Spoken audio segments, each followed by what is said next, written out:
Assalamualaikum warahmatullahi wabarakatuh. Nama saya Nur Khairini Putri binti Khairul Putra. Nombor matrik saya diisi 09210024. Baiklah, hari ini saya akan menceritakan sedikit tentang rutin harian kanak-kanak yang telah saya siapkan. Baiklah, pengenalan. Apa yang kita tahu, rutin harian kanak-kanak ni adalah perkara yang diatur dan disusun oleh guru sebelum kanak-kanak masuk ke sekolah dan sebelum memulakan pembelajaran dan juga pengajaran.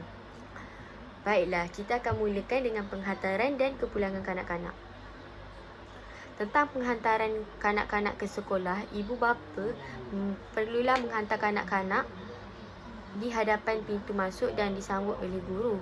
Seterusnya, guru perlu memeriksa kesihatan kanak-kanak supaya tidak mempunyai gejala seperti demam, batuk dan juga selesema. Baiklah, seterusnya guru diminta untuk mengisi kehadiran kanak-kanak di dalam borang yang disediakan oleh guru supaya guru dapat merekodkan kehadiran kanak-kanak semasa di sekolah. Baiklah, seterusnya guru akan memakaikan kanak-kanak gel pembasmi kuman supaya kanak-kanak dapat membersihkan tangan mereka daripada adanya kuman dekat tangan.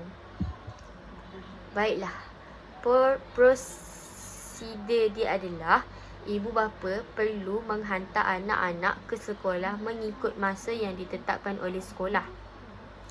Seterusnya, guru perlu memeriksa kesihatan kanak-kanak sebelum masuk ke dalam kelas. Contohnya, guru kena tengok suhu badan kanak-kanak. Kalau dia lebih 37 dan mempunyai gejala seperti demam, batuk dan selesema, kanak-kanak tak boleh masuk ke dalam sekolah. Tapi jika tidak melebihi 37, kanak-kanak boleh meneruskan pembelajaran di sekolah. Untuk kepulangan kanak-kanak pula, ibu bapa perlu mengambil dan memastikan ibu bapa datang dalam keadaan yang sama semasa menghantar kanak-kanak dan datang mengambil kanak-kanak dalam waktu yang ditetapkan. Selepas itu, guru akan melepaskan kanak-kanak kepada penjaga atau orang yang bertanggungjawab untuk mengambil kanak-kanak. Seterusnya, ibu bapa perlu memastikan barang yang kanak-kanak bawa semasa mereka datang ke sekolah adalah sama semasa mereka pulang ke sekolah, kerana jika mempunyai kehilangan, sekolah tidak akan bertanggungjawab. Yang terakhir, ibu bapa perlu bertanya kepada guru jika ada kerja yang perlu dihantar, ada tugasan yang perlu disiapkan. Ibu bapa perlu tanya. Kemudian ibu bapa perlu mengisi borang untuk membawa anak pulang.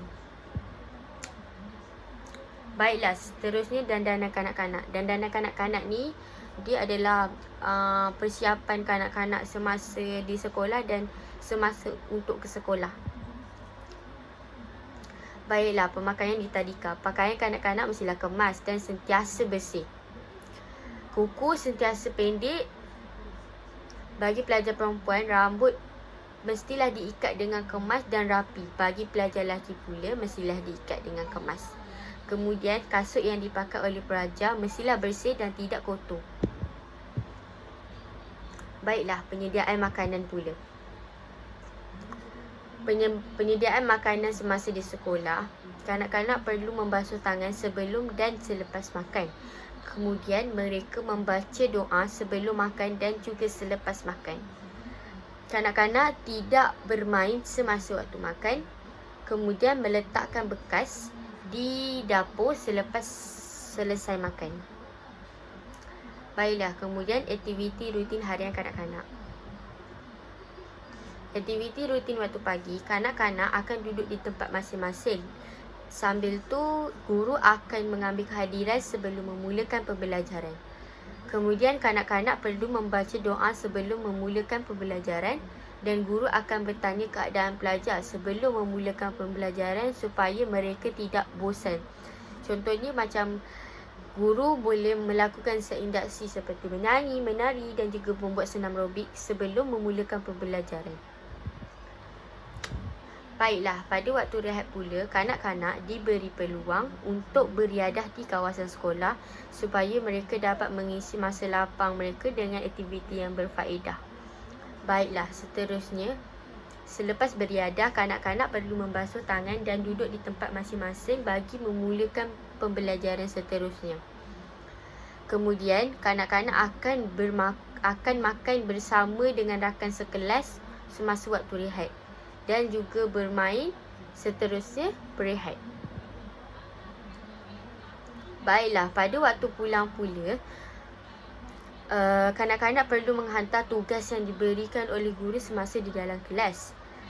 Kanak-kanak perlu membersihkan kelas sebelum pulang supaya kelas tidak bersepah.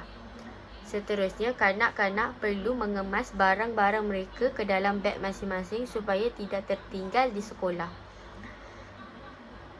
Selepas selesai belajar, kanak-kanak perlu menyusun meja dan kerusi dengan kemas seperti sebelum mereka memulakan pembelajaran dan terakhir mengucapkan terima kasih kepada guru. Baiklah, itu sahaja. Terima kasih.